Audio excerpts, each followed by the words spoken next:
Hello everyone, मैं आपका दोस्त दीपक हाजिर हूं वीडियो के साथ। तो आज हम बात करने वाले अल्जाइमर डिजीज़ के बारे में, उसके सिम्टम्स के बारे में देखेंगे, रीज़न देखेंगे और उसके ट्रीटमेंट या मेडिसिन कौन सी इन्वॉल्व होती है उसके ट्रीटमेंट के लिए, इस बारे में देखने वाले हैं। तो वीडियो को लास्ट तक जरूर देखें। वीडियो अच्छी लगे तो लाइक ज़रूर करें। तो टॉपिक आज का बहुत इंटरेस्टिंग है, तो इस वीडियो को आप जरूर लास्ट तक देखें, जिससे अल्जाइमर डिजीज़ के बारे में कुछ हद तक तो इन्फॉर्मेशन आपको मिल ही जाएगी और एक नॉर्मल बेसिक्स सी जो है इन्फॉर्मेशन आप जान सकते हैं अल्जाइमर डिजीज़ बेसिकली होती क्या है, किन वजहों से होती है और क्या मेडिसिन इन्वॉल्व हैं इसकी ट्रीटमेंट में। तो अल्जाइमर डिजीज़ एक क्रोनिक डिजीज़ है और ये हमारे ब्रेन में जो है, इसको बोल सकते हैं न्यूरो या डिसऑर्डर है ये। और ये डिसऑर्डर क्रोनिक है, इसका जो क्योर है वो नहीं है। इसको खाली मेडिसिन्स की मदद से जो है इसका जो प्रोग्रेसिव जो बोल सकते हैं बढ़ते हुए चांसेस को कम किया जा सकता है और लंबे समय तक इसको जो है रोका जा सकता है, उसकी जो है प्रोग्रेशन को रोका जा सकता है कि उसका जो है वो और भी प्रोमिनेंट ना हो जाए जो है पेशेंट के लिए, जिससे वो और भी उसके लिए नुकसानदायक हो सकता है। तो ये अल्जाइमर डिजीज़ जिसको हम बोल सकते हैं इन साइंटिफिक लैंग्वेज में बोलें तो ये क्रोनिक मतलब लॉन्ग टर्म के लिए लॉन्ग टर्म डिसऑर्डर है और न्यूरो डीजनरेटिव डिसऑर्डर है ये। और ये हमारे ब्रेन में होता है। आप जानते हैं ब्रेन या पूरी बॉडी को देखें तो ये पूरे न्यूरॉन से इंटरकनेक्टेड है और इलेक्ट्रिकल इम्पल्सिस की मदद से जो है हमारी बॉडी में जो है इसकी इंफॉर्मेशन शेयर होती है। न्यूरोट्रांसमीटर्स होते हैं, केमिकल्स होते हैं न्यूरोट्रांसमीटर्स, उनकी मदद से बोल सकते हैं हमारी बॉडी में पूरा कम्युनिकेशन होता है। तो न्यूरॉन, इसको अगर हम डिवाइड भी करें इस टर्म को, तो न्यूरो डीजनरेटिव जो है, न्यूरॉन का डीजनरेशन होने लगता है इस डिसऑर्डर में और ये बेसिकली ब्रेन में होता है, जिसके चलते जो है कई सारे सिम्टम्स, कई सारे साइन जो है उस पेशेंट में दिखने लगते हैं, जिसको अल्जाइमर डिजीज होती है।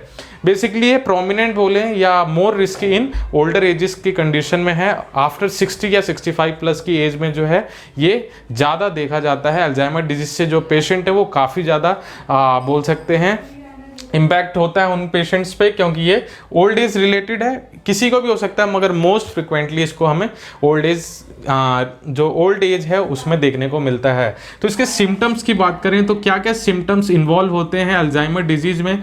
वन ऑफ द मेजर बोल सकते हैं सिम्टम इज डिमेंशिया की कंडीशन देखने को मिलती है, या बोल सकते हैं लॉस ऑफ मेमोरी, या इन अनदर वर्ड बोल सकते हैं मेमोरी लॉस जो है उसको होने लगता है, जिसको अल्जाइमर डिजीज होती है। One of the famous symptom बोल सकते हैं वो डिमेंशिया की कंडीशन देखने को मिलती है, जिसको हम बोलते हैं लॉस ऑफ मेमोरी। वो किसी भी चीज़ को जो है ज़्यादा देर तक रिटेन नहीं कर सकता, कोई भी लेटेस्ट कन्वर्जेशन है उसके बारे में जो है वो याद नहीं रख पाता, या अपने इन्वायरमेंट है उसमें भी उसको काफ़ी वॉन्डरिंग होने लगती है, क्योंकि वो खुद के इन्वायरमेंट से भी जो है बोल सकते हैं वो इन्वायरमेंट को भी भूलने लगता है जहाँ पे वो रह रहा होता है। दूसरी कंडीशन देखने को मिलती है रीजनिंग। उसकी रीजनिंग है वो कम होने लगती है इस कंडीशन में, वो किसी चीज़ को लॉजिकली इंटरप्रिटेट नहीं कर पाता और वो सिम्टम देखने को मिलता है। तीसरा लैंग्वेज के जो है उसकी जो है लैंग्वेज में भी जो है डिफ़िकल्टी आने लगती है, बोलने में, बताने में, किसी भी चीज़ को एक्सप्रेस करने में भी जो है ये सिम्टम देखने को मिलता है। चौथी कंडीशन जो होती है वो थिंकिंग एबिलिटी या कॉग्निटिव बिहेवियर में भी जो है उसके इम्पैक्ट दिखने लगता है। उसकी थिंकिंग एबिलिटी भी जो है उसकी कम होने लगती है, जिस पेशेंट या जिसको अल्जाइमर डिजीज से बोल सकते हैं जिसको अल्जाइमर डिजीज हो रखी है। पांचवी कंडीशन देखें तो और भी सिम्टम देखे जाए तो इसका, और नेक्स्ट सिम्टम देखें तो इसके बिहेवियर में भी जो है बिहेवियरल चेंजेस भी देखने को मिलते हैं, जिसको अल्जाइमर डिजीज होती है। तो ये सारे जो है कॉमन सिम्टम्स देखने को मिलती है। जो सबसे फेमस सिम्टम है वो डिमेंशिया की कंडीशन होने लगती है, लॉस ऑफ मेमोरी और थिंकिंग एबिलिटी जो कॉग्निटिव बिहेवियर है उसमें काफ़ी ज़्यादा इम्पैक्ट जो है दिखने लगता है, जिसको अल्जाइमर डिजीज होती है। तो ये सारे तो इसके सिम्टम हो गए। अब हम देखते हैं इसका रीज़न क्या होता है। रीज़न में देखें तो इसके कोई मेजरली स्पेसिफिक रीज़न अभी तक डिस्कवर नहीं हो पाया कि ये रीज़न जो है अल्जाइमर डिजीज के लिए रिस्पॉन्सिबल है। तो रीज़न कुछ भी हो सकता है।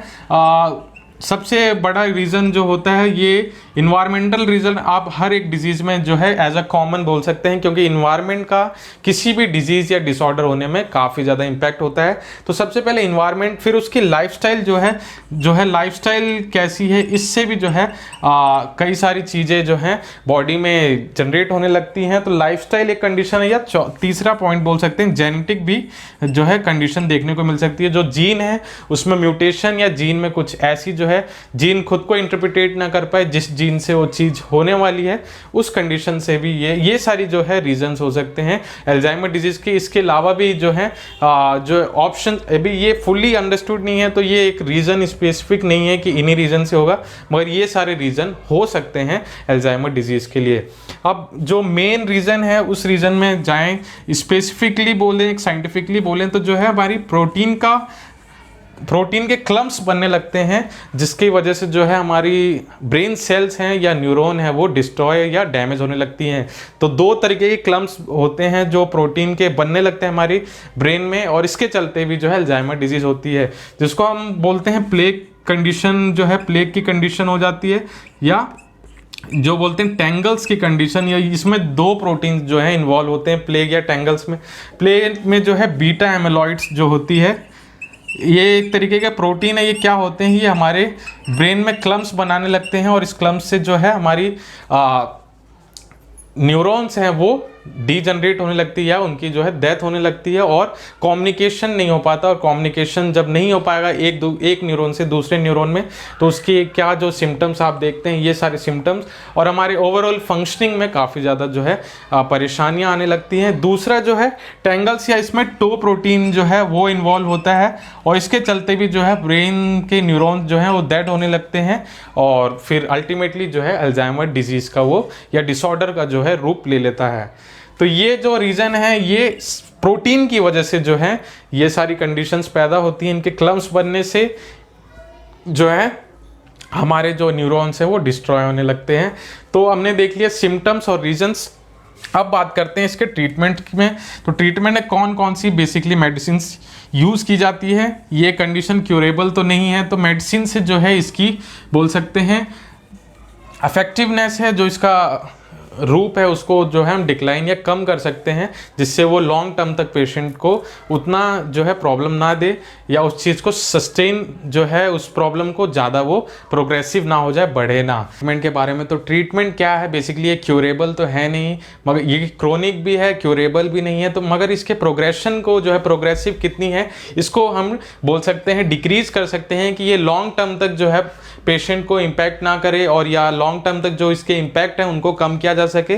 तो सबसे पहले इनके ट्रीटमेंट, मतलब ट्रीटमेंट में कौन सी मेडिसिन बेसिकली यूज होती है उसको हम देखने वाले हैं। तो ट्रीटमेंट में मेडिसिन जो one of the famous category की मेडिसिन हम बोल सकते हैं वो है कोलिनेस्टरेज। जो कोलिनेस्टरेज है उसको जो है यूज़ किया जाता है, जो हमारे एसिटाइलिन कोलिन होती है जो कि न्यूरोट्रांसमीटर केमिकल है, इसको जो है हमारी ब्रेन में ब्रेकडाउन होने से रोका जाता है। ब्रेकडाउन जब रुकेगा तो इसकी जो है लेवल बढ़ेगा, और लेवल बढ़ने से जो है ये रिस्पॉन्सिबल है हमारे लॉस को बचाने के लिए, थिंकिंग पावर को बेटर करने के लिए, तो इन या मूड्स को जो है सही करने के लिए। तो एसिटाइल कोलिन जो है उसके ब्रेकडाउन को रोका जाता है। इनके लेवल को बढ़ाने के लिए कोलिन एस्टरेज जो है उनका यूज़ किया जाता है, जिससे जो एसिटाइलिन कोलिन का ब्रेकडाउन है उसको रोका जा सके। तो इसमें one of the major salt जो इन्वॉल्व है वो है रिवास्टिग्मिन के नाम से आपने सुना होगा, अगर नहीं सुना तो ये जो है कोलिन एस्टरेज जो है ये सॉल्ट है, और इससे जो है हमारा ब्रेकडाउन जो है कोलिन एस्टरेज है, तो ये एसिटाइलिन कोलिन का ब्रेकडाउन रोकता है। दूसरी जो इसी कैटेगरी की है वो गैलेंटामाइन करके एक आती है, उसका भी जो है यूज़ किया जाता है। और बहुत फेमस जो इसमें ड्रग इन्वॉल्व है वो है डोनेप्जिल के नाम से आपने जरूर सुना होगा। इसके कई सारे ब्रांड जो है मार्केट में अवेलेबल हैं, डोनेप के नाम से, और भी कई सारे नाम जो है आप देख सकते हैं। तो डोनेप्जिल जो है काफ़ी फेमस जो है अल्जाइमर डिजीज के लिए यूज़ की जाती है, और रिवास्टिग्मिन और गैलेंटामाइन भी यूज़ की जाती है। तो मैंने आपको जैसे बताया था दो प्रोटीन प्लेग और टो जो हैं वो भी रिस्पॉन्सिबल हैं, तो इसको भी इस प्रोटीन की फॉर्मेशन ना हो तो उसके लिए भी 2-3 ड्रग्स जो यूज़ की जाती हैं, या जो इसका नाम है जैसे लेक्यून है, मैप करके एक ड्रग आती है, वो जो है इन प्रोटीन्स को बनने नहीं देती। और एक और ड्रग इसी कैटेगरी के जिसको हम बोलते हैं एल्ड्यूक्यूनैप करके आती है। ये कोलिनेस्टरेज नहीं है, मगर ये जो प्रोटीन है प्लेग या टो प्रोटीन जो होते हैं उनकी फॉर्मेशन को रोकती है। तो एक मेमेंटीन करके भी आती है, तो उसको नहीं देखेंगे। तो ये जो दो कैटेगरी की ड्रग्स हैं, ये एक तो कोलिनेस्टरेज है, और ये दूसरी जो है प्लेग या प्रोटीन जो फॉर्मेशन क्लम्प्स बन जाते हैं उसको रोकती है, जिससे हमारे न्यूरॉन है वो डीजनरेट या उनका जो है उनकी डेथ ना हो, जिससे जो अल्जाइमर डिजीज पहले से ज़्यादा प्रोमिनेंट हो सकती है उसको रोका जा सके या वहाँ पे कम किया जा सके। तो ये सारी ड्रग्स जो हैं इसके इन्वॉल्व है अल्जाइमर डिजीज़ में। तो अल्जाइमर डिजीज़ के सिम्टम, रीज़न और ट्रीटमेंट या मेडिकेशन हमने देख लिए। कैसी लगी वीडियो जरूर बताइएगा। लाइक शेयर सब्सक्राइब करके बेल आइकन जरूर दबाएं जिससे ऐसी वीडियोज़ की नोटिफिकेशन मिलते रहे। बहुत बहुत